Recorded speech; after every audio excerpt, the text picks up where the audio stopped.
everyone, welcome back to my channel. So today I am sitting down and answering all those questions that you guys left us.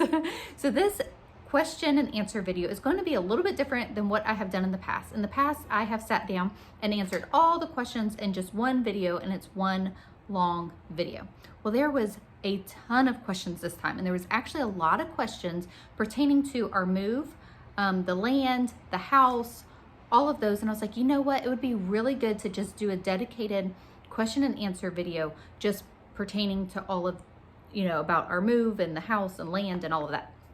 So Nathan and I sat down and we answered all of those questions. So this is a 3-part series. So that's the first video, is Nathan and I answering all the videos about our move.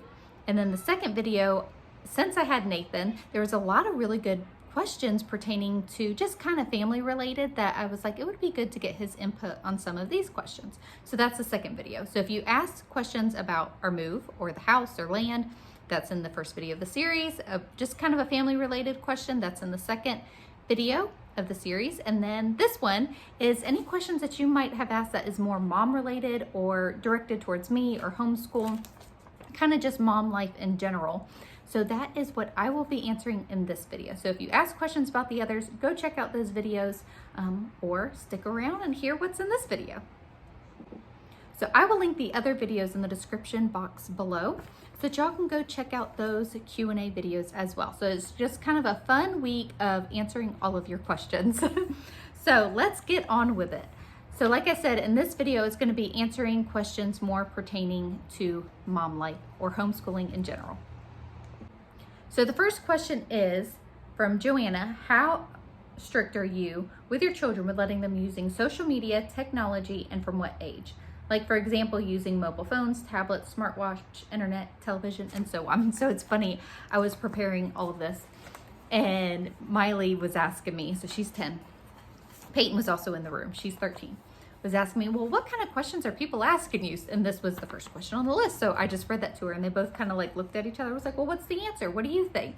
And Peyton was like, well, I've seen parents who aren't as strict as you, and I've seen parents who are stricter than you. I was like, okay. I was like, so we're pretty medium? And she was like, I would say so. So coming from Peyton, who's 13, and Miley, they were like, yeah, you're pretty medium. Miley was like, it kind of depends on the day. If you want to lay down and take a nap, you're going to let us be on a tablet or TV more. And I was like, there you go. So mom wants some sleep. I'm going to utilize some internet or television in order to let that happen. So it's pretty funny to me. So we don't have any like hard and fast rules. I don't like the kids being on a phone or social media or television a lot, but some days just kind of call for it. Right now with Logan healing from his injury, if y'all don't know, he got hurt on our little battery operated dirt bike. So there's been a lot of laid back days around here. So it's like, I feel like it's a good tool to use when you need it.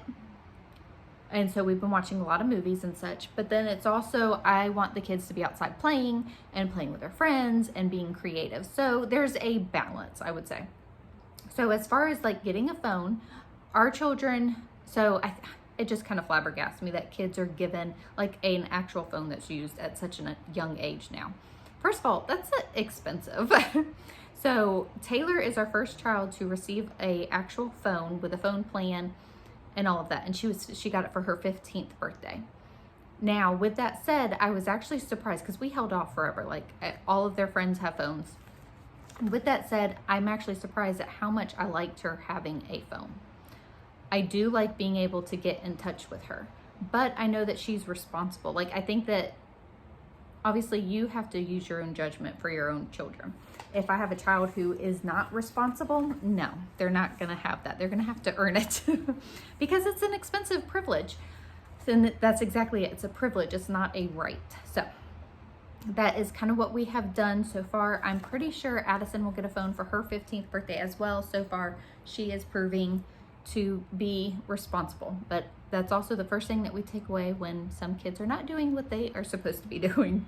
So social media, that is another thing that we have not allowed until recently.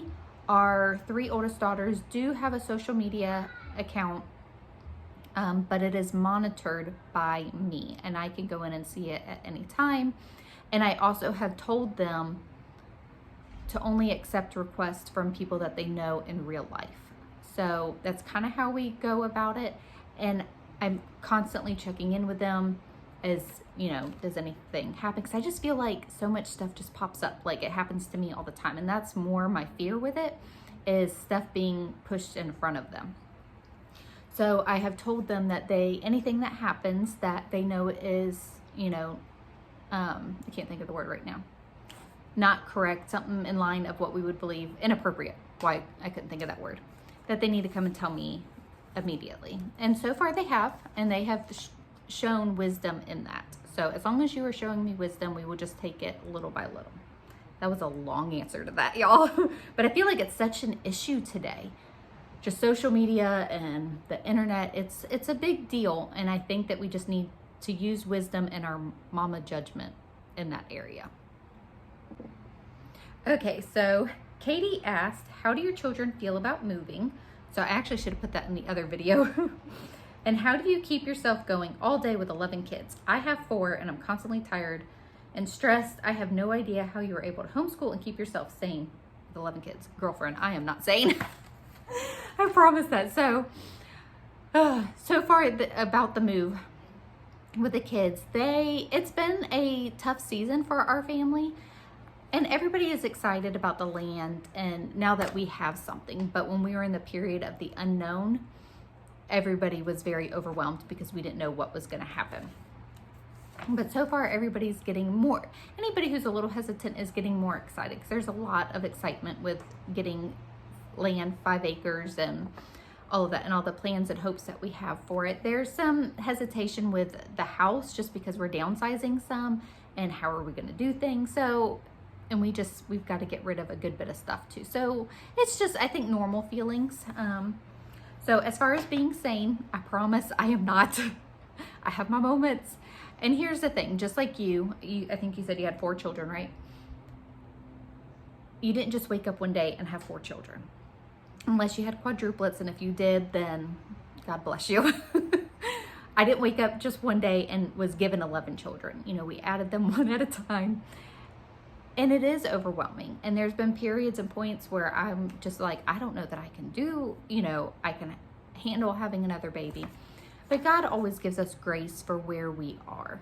And, you know, we work through those hard moments, whatever. I try to evaluate, what is the point that's stressing me out? What's the area that I'm overwhelmed in?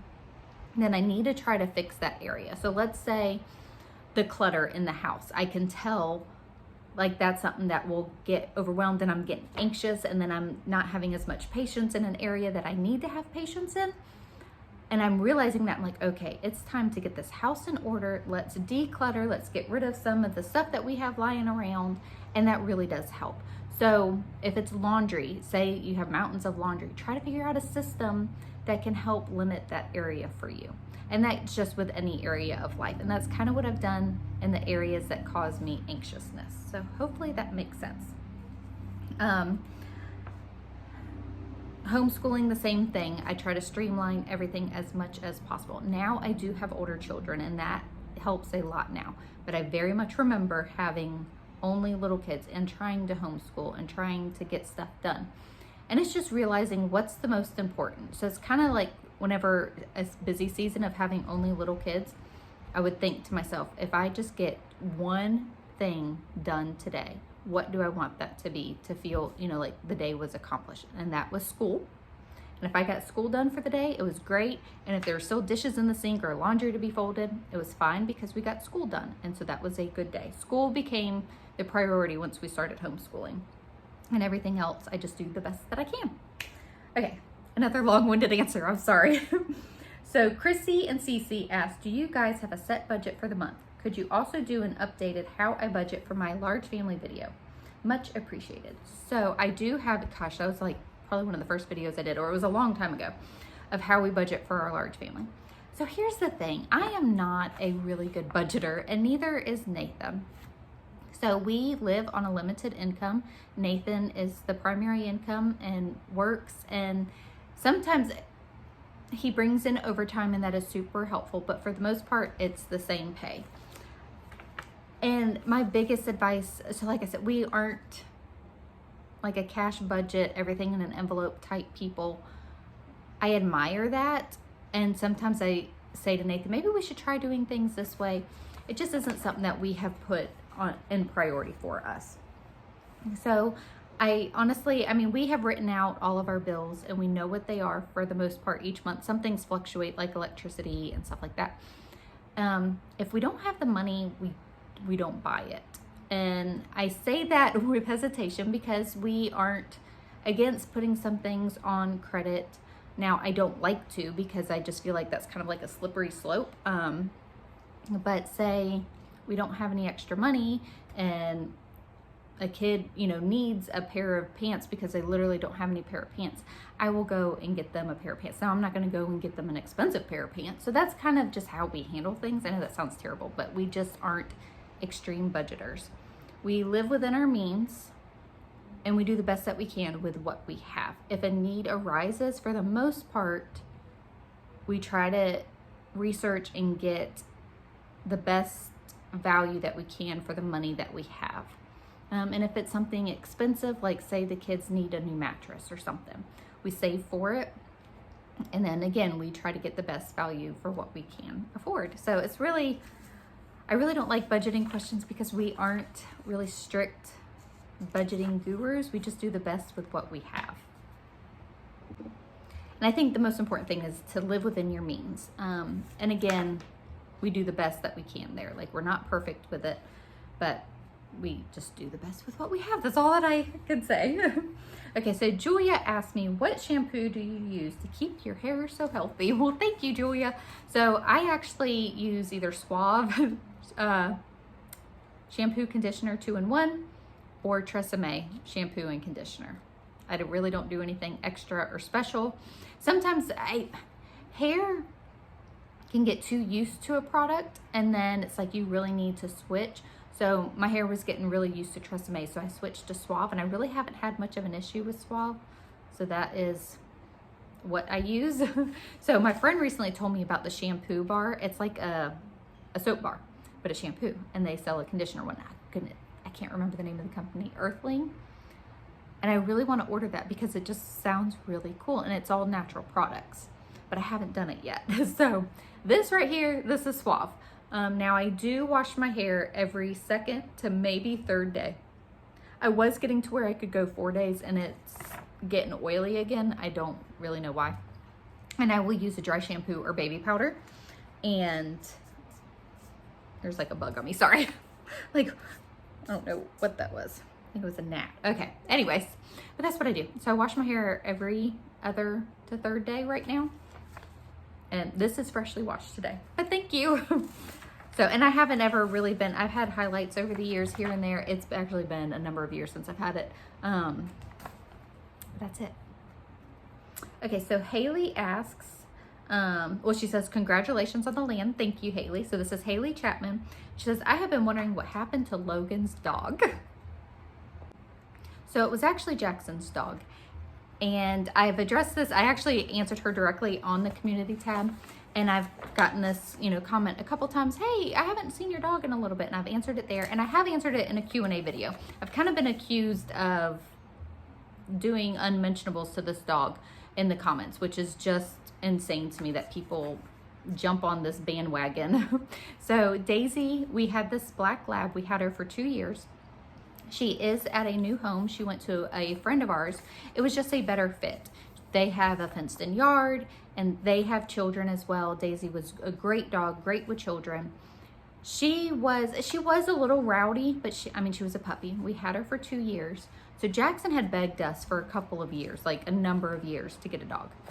And we finally, we told him, you really have to show responsibility. You will be the one taking care of the dog.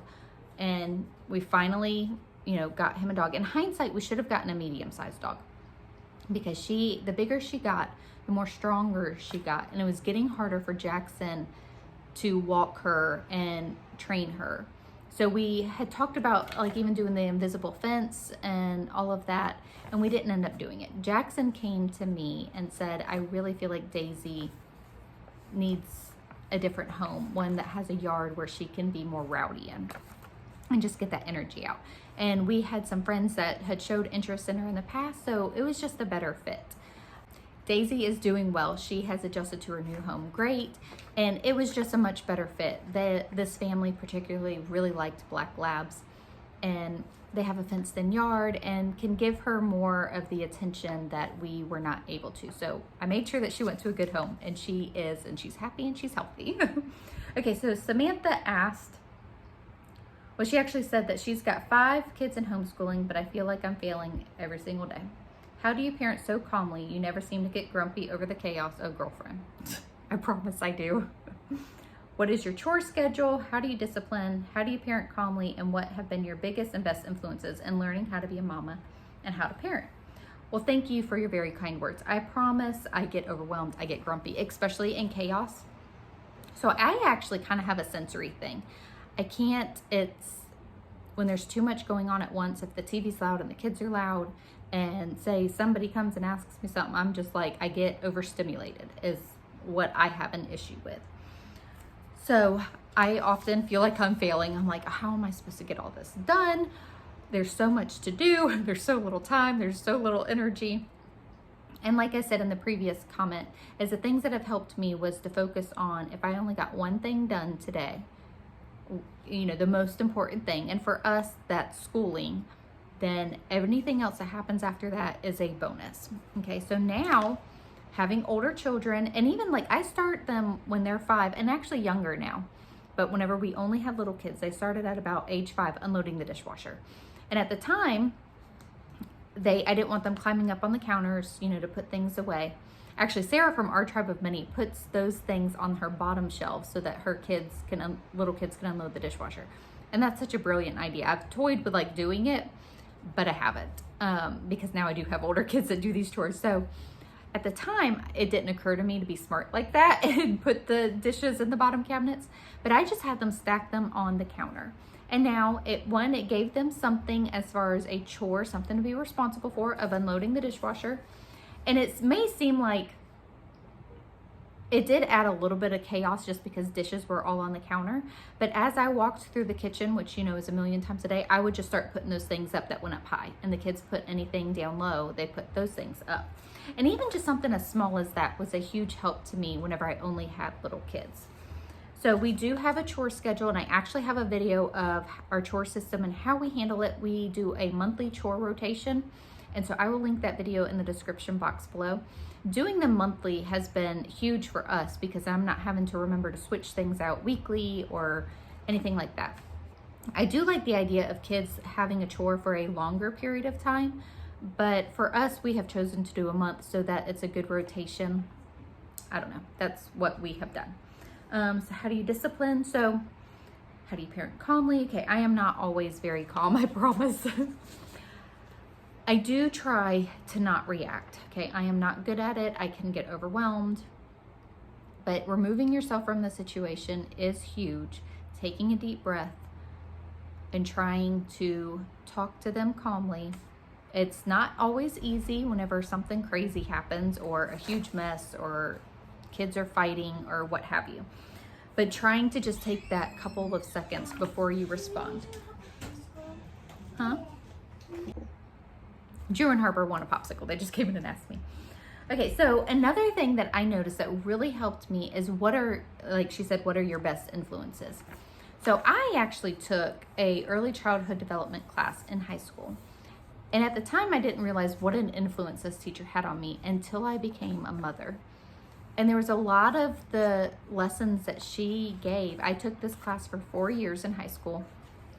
And the lessons that she gave us and instilled in us and the things that she read to us were just there whenever I became a mother. And the things that I was saying as I was disciplining my children, I was like, I sound like Miss Mullis, like this is crazy. And I even will say this to some of my friends that I have from high school, and it's like, it's just weird. So that was a huge impact on me. And again, I didn't realize it at the time until I became a mother. But something today that I will notice, say I'm watching a TV show. I honestly don't really have much time to watch a lot of TV anymore, but whenever I would watch a show, whatever we're pouring into ourselves, it does matter, whether it's music or what you're reading or what TV shows you're watching. And I would notice certain shows that I would watch would make me more anxious and not have as much patience. And I was like, oh my goodness, like this really isn't good. So I was trying for a long time to, whatever I put in myself, if had to at least better myself. If I noticed that it was making me more anxious, then I would stop watching whatever that show was. So I hope that helps. Again, I am not perfect at all, I promise. Okay, so Brittany, hey Brittany, so I know Brittany in real life. So she asks about teaching textbooks. Her son will be using it for 7th grade. She was wondering if we still use it, what are our children's thoughts on it, and have we used the free tutoring on it yet? If so, were they helpful? So yes, we do still use teaching textbooks. So our 4 oldest use it, and I foresee them using it for the remainder.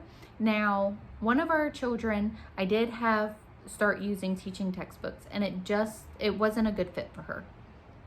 She still needed me to be there and guide her a lot. Now I think that she would do better with teaching textbooks. So teaching textbooks starts at 3rd grade, and I was trying to put her in at 3rd grade.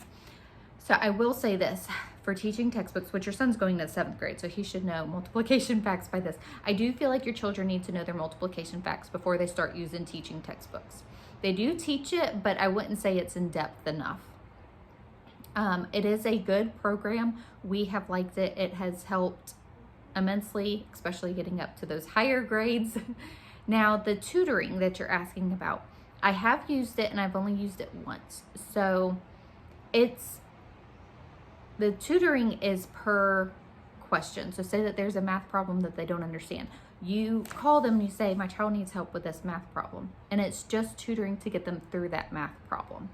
Now, I was always under the impression that it was tutoring, like, I guess until they got the concept. Now, I would imagine that you could call a number of times, but I've only called about this one math problem. And it did help. So it's good, but it wasn't as in-depth or as thorough as what I was hoping. But they are willing to help tutor if they're having a problem understanding. But in order to get the concept, they're going to direct you to the lecture. Does that make sense? So we love teaching textbooks. It has been a great fit for our homeschool, and I'm very thankful for it.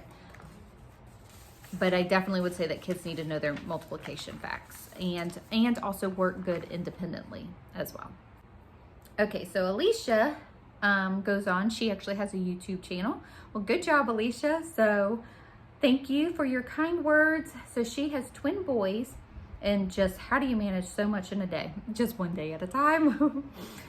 So her particular question was, how do you go about sleep schedules with your babies? Do you have a specific routine to help them sleep through the night? So I'm actually really awful at sleep training. We do try to put them down when you can tell that they're sleeping, keep them on a good sleep schedule as far as a nap and stuff like that. But also our life is so busy now that I will also skip nap time so that we can go do something and just bring them along, and what nap they get is in the car. So I'm really about a year old is whenever I'm better about scheduling and training. I'm not so good about a younger baby. I just kind of go with the flow of their natural schedule that they've created. It's just what works for me. As far as whenever I put them down for bed, again, so I'm talking about a year. I think you said it's your boys. Did you say how old they were? No. So when they're about a year, I hug them, I change them for bed. We will rock a little. I more stand and kind of rock them and hug them and love on them, pray for them, and then sing them Jesus Loves Me, and then I lay them down and say goodnight. And so with that said, some of our kids are easier than others. We go in whenever we have to, try to get them, consoled again and stuff like that. So I'm not, again, like I said, a strict sleep scheduler. So I do have a cousin who is a sleep trainer, and she has helped me whenever some of our kids, I'm just I just honestly don't know what to do. So I will put her information in the description box below. She has a YouTube channel as well, Monkey Roo Consultant, Monkey Roo Sleep Consulting. And she's amazing at what she does. So go check that out. Okay, so Carolyn asked, how is Camden doing with his health issues? He certainly looks like he is thriving and seems to be very happy and is so cute. So he is actually doing really good. You wouldn't know that we had the issues that we had at the beginning. It's amazing to me. And I really give the credit to switching him to goat formula. So we switched him, I want to say it was before Christmas, like right before Christmas. A friend of mine actually through YouTube suggested it and bought us a can, sent it to me, and was like, I really think that this will help. Because even the non-dairy formulas still have a dairy protein in it, apparently. And so I didn't notice a change right away. It took about 6 weeks, but I have not taken him off of it since, and he was happier and he seemed to be in less pain. So I'm guessing the dairy in even the non-dairy formula, that dairy protein was causing a lot of tummy issues, was my thought. We also were realizing that the teeth that he was born with was, I believe, causing him pain while he ate. And so that it seemed more refluxy with the way that he was reacting, like the pain in his throat, but it was his tongue. And I actually took him back to the pediatric dentist, and they said it's kind of like when you get braces. Your mouth has to adjust to what's in there. And so his mouth is adjusting to these teeth. He will build up a resistance to them, and it won't be as big of an issue. And that's basically what happened. And also once he kind of was more mobile, he became a little bit happier. Now, he still is kind of a high maintenance baby. He is definitely much happier than what he was. Drew was a lot like this as far as like had to be entertained, and that's how he is. He has to be entertained. He's not good just playing on his own, but he is definitely much, much better. Thank you. And he is thriving. He is a little chunk and is super heavy. That goat milk formula is working. Okay, so Leslie Bellamy asks, I want to know about your daily homeschool schedule and housekeeping schedule. So I kind of addressed that, our chore system. I don't really have a schedule as far as like deep cleaning goes. That's more like whenever I'm like, oh my goodness, look at that baseboard. That's disgusting. And I start cleaning it. This has been a while, but there was a time when my kids would ask for like extra work to earn money, and I would give them things like that, like the nitty gritty, the baseboards and stuff like that. But sometimes things can get away from me as far as like the deep cleaning goes.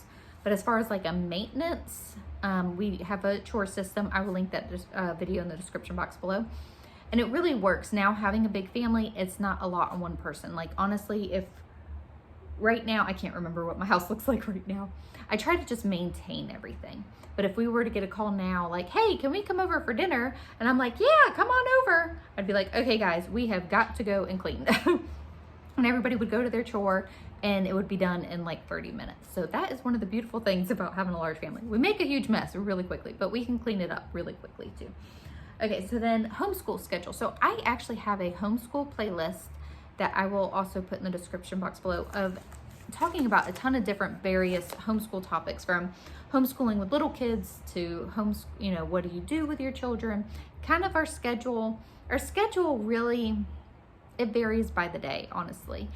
It just, with having so many little kids, I have to do what works in the day.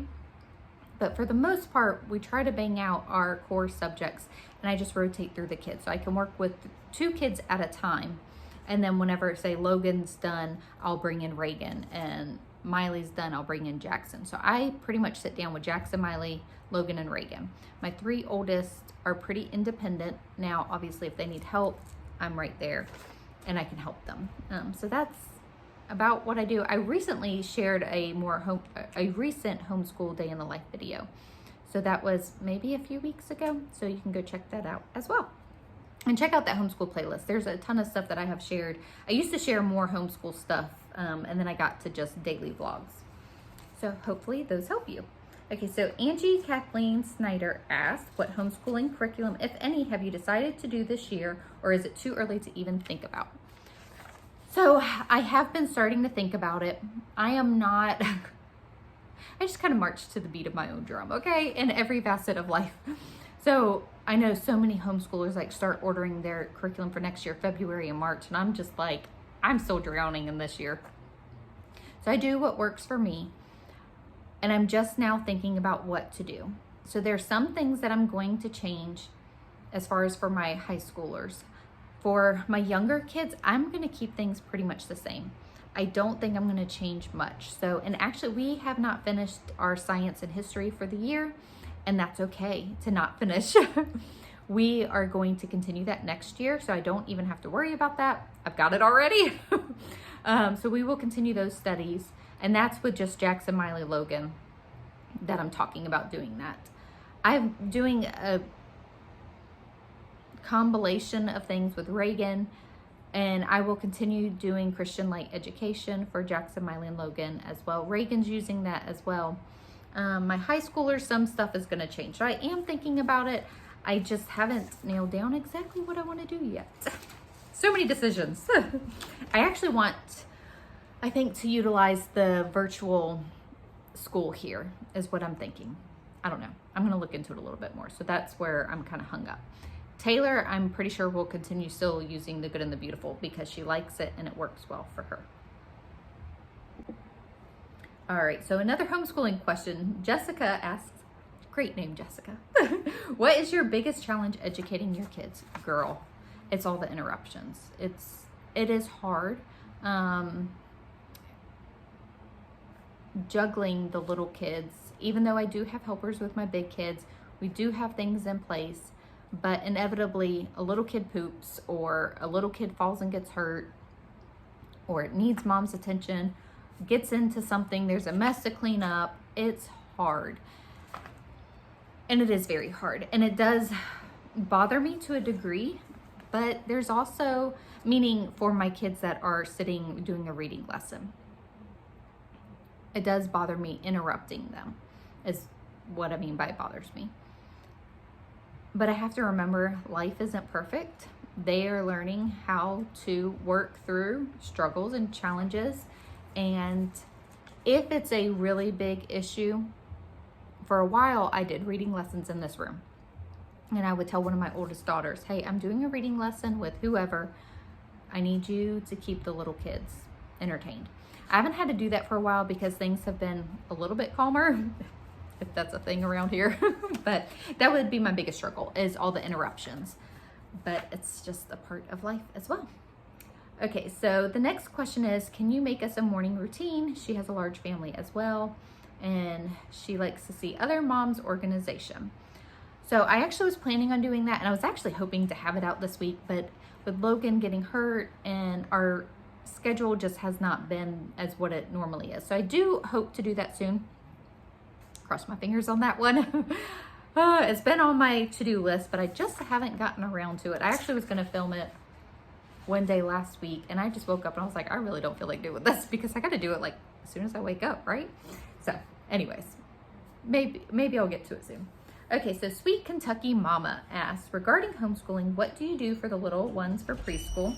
Do you have learning games, special books that you read to them? What? It doesn't work?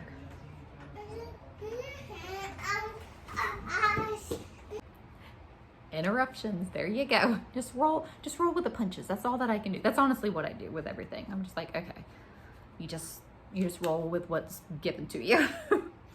So where was I? She asked about homeschooling for preschool, the whole aspect. She's doing K4 in the fall with her little one, so she's nervous about it. So thank you for your kind words, Sweet Kentucky Mama. So I actually have some of that stuff in the same playlist that I mentioned, the homeschool playlist listed below. Enjoy preschool. Just enjoy. Have fun. So our co-op does 5 in a row. And I really do like that layout as far as just doing nursery rhymes. Teach them the letters, but do it in a fun manner. You know, maybe give them a printout of the letter A and have them write it. But I would read lots of stories, go outside and have fun and explore and do those sorts of things. So actually, we did My Father's World for my older girls for kindergarten. So it's kindergarten, not pre-K. I've never purchased, well, we did do the Good and the Beautiful pre-K. I really like the layout of My Father's World for the younger years. And actually, I was thinking about that and getting nostalgic. I would really like to do that with Reagan and Harper. It's pretty in-depth. So if that's the only child that you're schooling, it's really good. But it's hard to do that in-depth when you have other children that you're schooling as well, that you're trying to get all the things done. But I would say the most important thing is to enjoy. Sit down and do Play-Doh. Make a letter A out of Play-Doh. Go outside and collect leaves and make a letter out of leaves. I would just focus on stuff like that because you don't get it back. And that is one of the things I didn't realize in becoming a mom, that I was going to miss so much. I still have little kids and I still enjoy them, but it's different because Reagan well, she's 6 now. I was going to say at 5, but she just turned 6.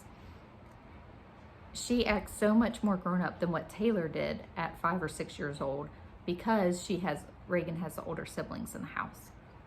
So you just don't get those years back. So enjoy, read good books. There's a lot of good literature listed out on the Good and the Beautiful book list and My Father's World. I'm trying to think of what I said, 5 in a Row. I just try to read them, just sweet stories. You can even start reading Little House to that age. It's just sit and enjoy them. Don't put so much pressure on yourselves to sit and do school. Okay, so because I just miss those years and you don't get them back, it's making me all nostalgic. And actually, so whenever like Taylor was doing kindergarten, I had Addison who was in pre-K and Peyton was 3 and Jackson was a baby and I was pregnant with Miley. So I would include Addison and Peyton in whatever I was doing for Taylor.